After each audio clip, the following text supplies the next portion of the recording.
This is for entertainment and educational purposes. I am not feeling safe for my children or myself.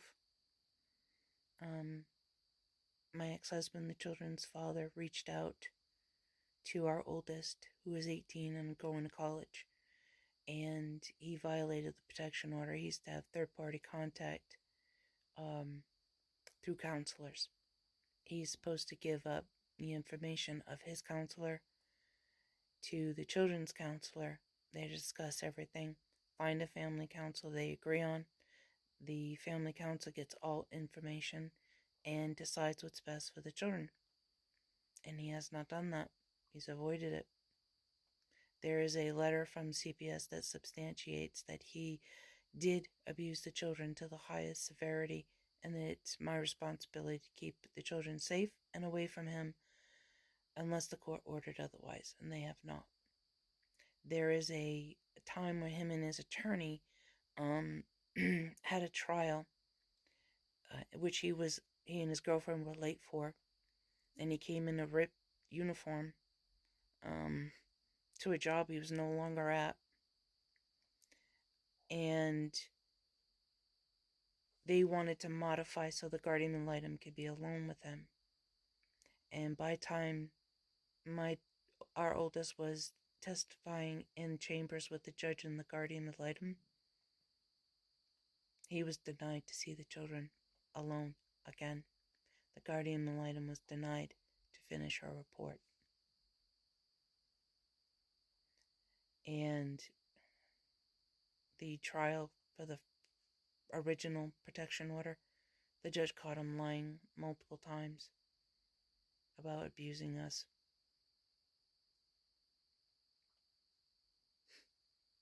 It just never ends. And I've been saying since I got the protection order, he didn't leave us, I got the protection order, and I made him leave. I had enough. I just honestly couldn't take any more. Didn't want to take any more. And still don't want to take any more. I'm done with us being abused. I'm done all of it. Now he and his sister are upset because I started a group called Echo No More. And it's for survivors of SA, CSA, domestic violence, narcissistic abuse, who have been further victimized by police and the district attorney like we were. We weren't allowed to file police reports of the abuses, attempted unaliving.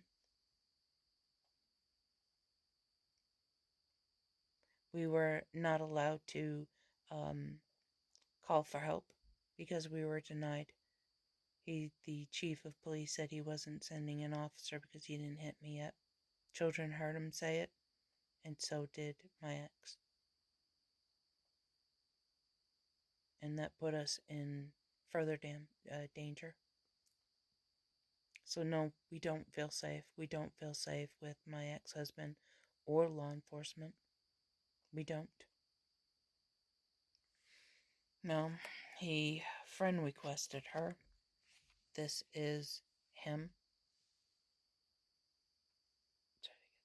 This is my group, Echo No More, that he and his sister are upset about because I talk about our story.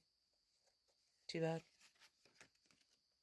He shouldn't have done it, and you shouldn't be protecting him when you work for Section 8 and you work with youth and you're supposed to know signs of abuse and drug use. This is his Facebook page, and you could see it's the same exact picture because the police and the DA are going to say we have to prove that it's him. And look at this. Here's a bigger version of the same thing. Same exact picture. Look at that. It ain't him. And this is what he wrote to my my daughter to go along with that friend request.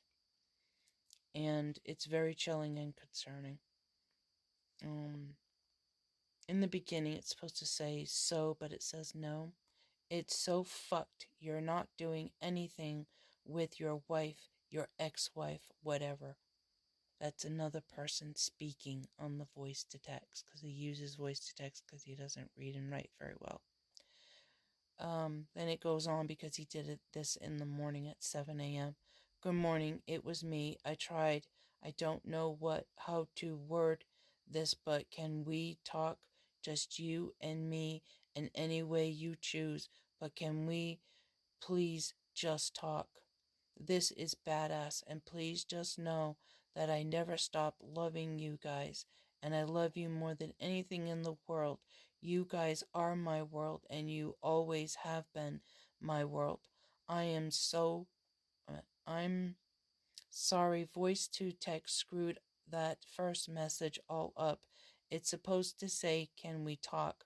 I don't want anything negative for you. All I want is for us to talk in any way you see fit for us to talk.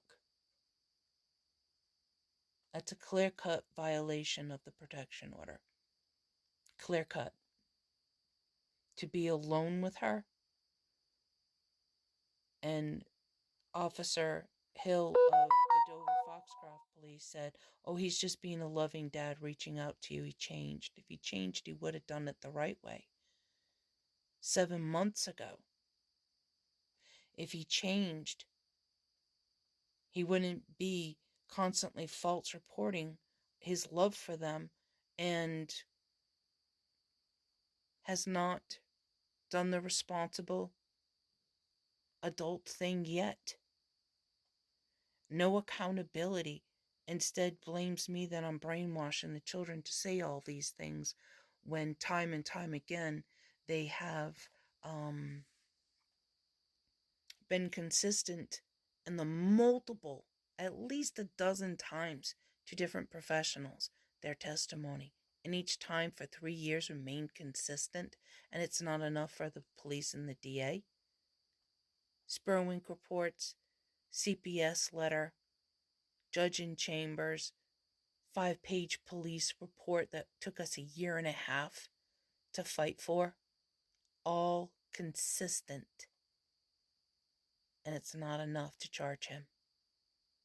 And so now I'm worried that they're not going to charge him for violating the protection order, which in his mind will mean he could do whatever the hell he wants, like he always does. And to whoever made the threat about this is fucked up, you're not doing anything about your wife or your ex-wife, whatever, you are encouraging violence, and you will be charged as well as him. I am putting you on notice on this video that if he does anything to us, you will be held accountable, because I know who's saying it.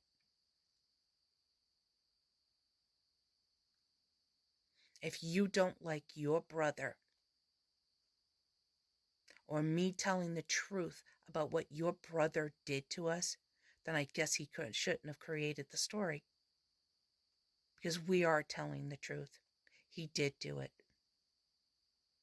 And I don't care if you work for the state. I don't care if you work for Section 8 and live in Section 8. I don't care what you do. Don't encourage him to be violent to us. And this is why I don't feel safe. They're encouraging him to do something about it. I have a right to have a group called Echo No More, and I have a right to speak about what was done to us. It's our story. He left us with it, and if you don't like it, then I guess you better not support such an abuser. Too bad. Watch what you say and do, because it will encourage him.